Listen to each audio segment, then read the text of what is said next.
Welcome to the Employment Law and HR Podcast with your host, Alison Colley.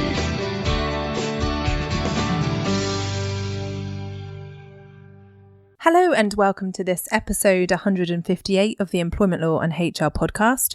I'm your host, Alison Colley. I'm an employment solicitor and HR specialist, and I run the firm Real Employment Law Advice. We provide advice and assistance to employers and employees all over the UK. We advise from anything from employment contracts, general HR advice, through to representation in the Employment Tribunal. And we can work with you wherever you're based in the UK.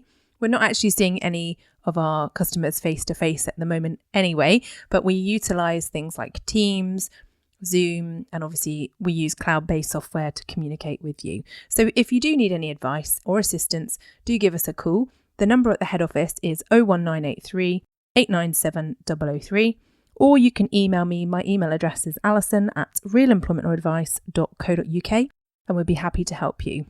In this week's episode, I'm going to be covering off two topics that are fairly important and timely at the moment. So hopefully you'll find them helpful. One is in relation to the update to the job support scheme, and the other is Brexit planning. So without further ado, I'm going to get into this week's featured content.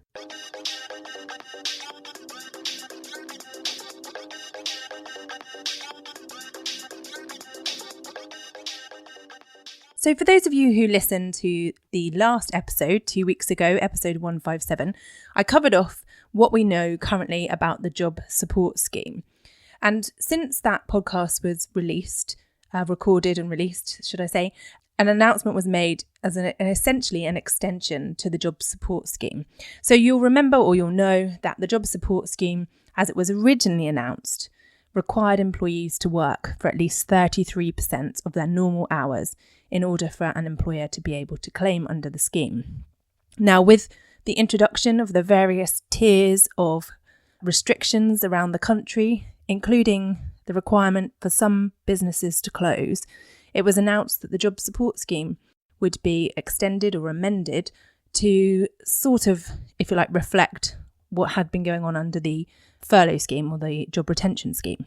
So that means that now there is a certain claim that can be made by those businesses who are forced to close because of a local lockdown. And where a business is forced to close, obviously they won't be able to provide any hours to the employee.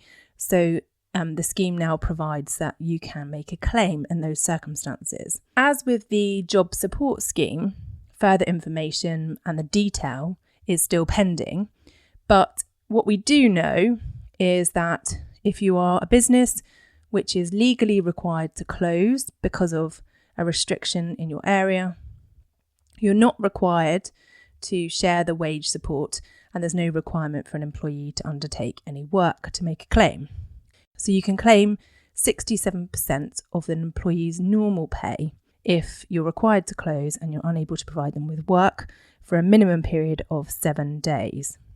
So it's a bit like the furlough scheme that you could claim 80% for. So now you can only claim 67%. The maximum amount that you can claim for each employee is £2,100 per month. And unlike the job support scheme as it was originally announced, it looks as though employers can voluntarily top up an employee's pay in these circumstances. So you don't have to stick to the 67%.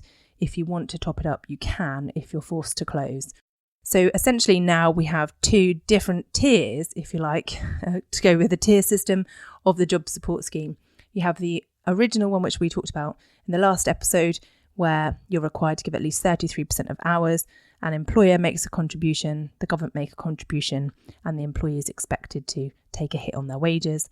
Now with the what we essentially are calling closure job support scheme, if you're required to close, you can claim wages up to 67%. Now, this will be of some help, I'm sure, and reassurance to those businesses that are required to close. But as businesses are becoming more and more stretched, as this whole coronavirus restrictions continue, I can see that more and more employers are not going to be able to top up to the 80%. So if you can claim 67% and pass it on to your employees, then that's fantastic. But I can see more and more employers aren't going to be able to do that. And of course, as we talked about in the last episode, there is a requirement to have the consent of an employee, if they're guaranteed hours, to only pay them 67%. And this is where I think more and more people will become aggrieved or less likely to agree. Although, of course, we are talking about a situation here where businesses are being forced to close, so there is no choice. So it is probable that most employees would be happy just to have 67% rather than lose their job. But I do see it being a headache for employers and also for individuals who are having their pay cut so significantly if these restrictions carry on for a long period of time. And talking to business owners, you can see their frustration at the way things are going and the lack of any certainty around support or certainty around the measures that are being made. So as soon as more information is released in relation to the job support scheme or any other support that's available for employers, I will of course cover it in the podcast and let you know. But if you have any questions about it, do not hesitate to get in touch with myself or my colleagues and we'll be happy to help. While we're talking about the job retention scheme and the job support scheme, I just wanted to make sure you know or are aware that if you have employees who are on the job retention scheme, that is the furlough scheme as it currently stands, that's due to end on the 31st of October, you will need to write to your employees to explain to them that that scheme is coming to an end and then to explain what's going to be happening going forward. Now, if it's your intention to move over to using the job support scheme, then it's prudent to say that when it ends, you plan to move on to the job support scheme. And this is the information we know currently. As soon as I have any further information, I will write to you again to seek your agreement to move on to the job support scheme. If you are returning them to work on a full-time regular basis, back to their regular hours, then of course you can notify them that the job retention scheme ends on the 31st of October and they'll return to their normal terms and conditions after that. We will be producing a letter of agreement for you to use and we're going to be giving that away for free if you contact us. But as soon as the further guidance on the job support scheme is released, then we can provide you with a document that you can then amend and use for your staff accordingly. So the key things to know are, if you're a business that's forced to close, you do have additional support after the 31st of October under the job support scheme. And it's important that if you do have staff who are currently furloughed or flexibly furloughed, that you notify them what's happening. Now, the second thing I wanted to talk about in this episode of the podcast is preparing for Brexit. Now, I know that with everything else that's going on, it's probably the last thing on your mind or the last thing you want to be thinking about. And I have talked about this in previous episodes, but I think it's important just to have a quick reminder, given that we are coming up to the last couple of months of the year and therefore the last couple of months of the transition period with the EU. So what you need to know is that, of course, it's unlawful to employ someone who does not have the right to work in the UK.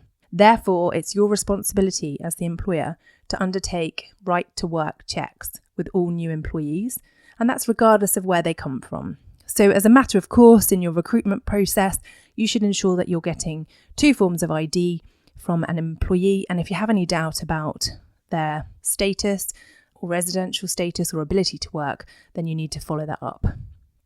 You can be fined heavily if you aren't able to demonstrate that you've undertaken those checks. So it's really important that you do so and you make a note of it and keep those records.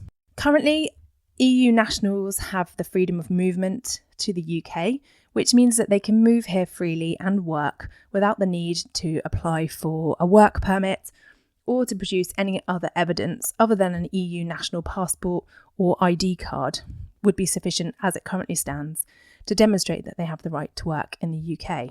That freedom of movement for EU nationals will end on the 31st of December this year as it currently stands.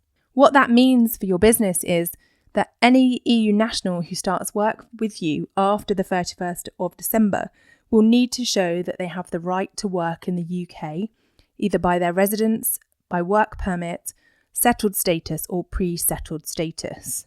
And from the 1st of January, there's going to be a new immigration system which will apply to EU nationals coming to the UK. And as soon as we have further information about that and what you need to do as an employer, then of course I will cover that off. For those EU nationals who are currently residing in the UK, so if you have staff from the EU working for you at the moment, they can apply for settled or pre-settled status, but they must do so by the 30th of June 2021. In order to apply for settled status, they must have been continuously in residence in the UK for 5 years. If they haven't been continuously residing in the UK for 5 years, then they can apply for pre-settled status. And that's where they've been residing for less than 5 years. They'll be granted a period of up to 5 years to enable them to continue to reside in order to claim settled status. So it's really easy to do. Applications are free and it can be completed online. And I'll put a note in the show notes, which you can find on the website, realemploymentoradvice.co.uk/podcast. And you'll find a link there to the application process, which is on the .gov website.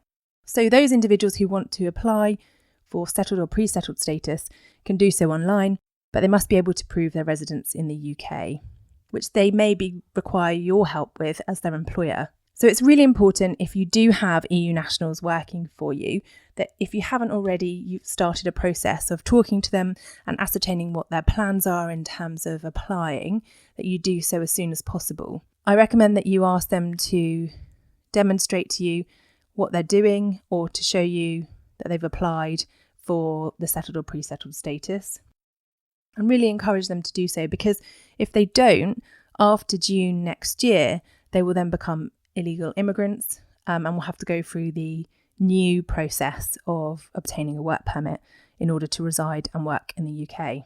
It's also really important at this time, if you do have EU nationals on your workforce, to review and remind staff of your equality and diversity principles, to maintain regular communication with EU nationals, and where possible, provide them with support and assistance to apply for settled status. As we saw when the previous elections were taking place and various other periods of time when Brexit has been at the forefront, there has been a backlash to some EU nationals, and certainly there has been a feeling of perhaps not feeling wanted in the UK by many. So it's really important, if you do have EU nationals on your workforce, to make sure that they feel reassured and wanted and that they're treated fairly by their colleagues, regardless of what's happening on a political level in relation to the Brexit negotiations, deal or no deal, or whatever happens between now and the 31st of December.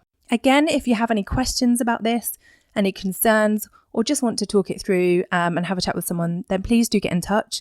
Again, you can email me. My email is alison@realemploymentoradvice.co.uk, or alternatively, you can call the office and arrange to speak to one of our solicitors. The number is 01983 897 003.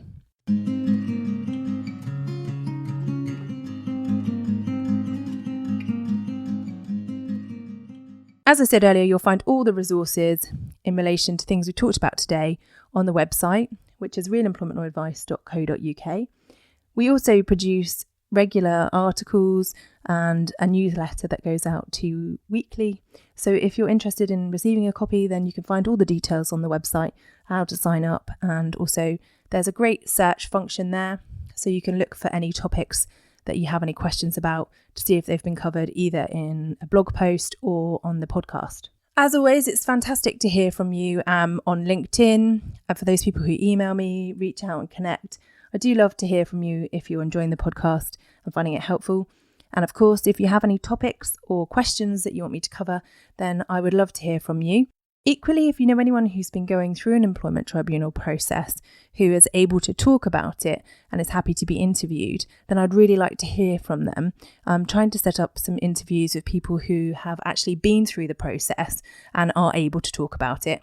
Because so many cases do end in settlement, which is confidential, it can be hard to find someone who is able to talk about their experiences openly. So again, if you do know anyone or you yourself have been through it and you're happy to share, then do get in touch. I'd love to hear from you. Thanks very much for listening. Do stay positive and productive, and have a fantastic week. Thanks again for listening. Just want to finalise by saying I wouldn't be a lawyer unless I had a legal disclaimer. So I must just say to you that the information in this podcast is for information only. It's general review and a general update. It's always necessary to get specific legal advice about your circumstances. So please don't rely on anything that you've heard in this podcast. But please do feel free to contact me if you'd like further information or specific advice.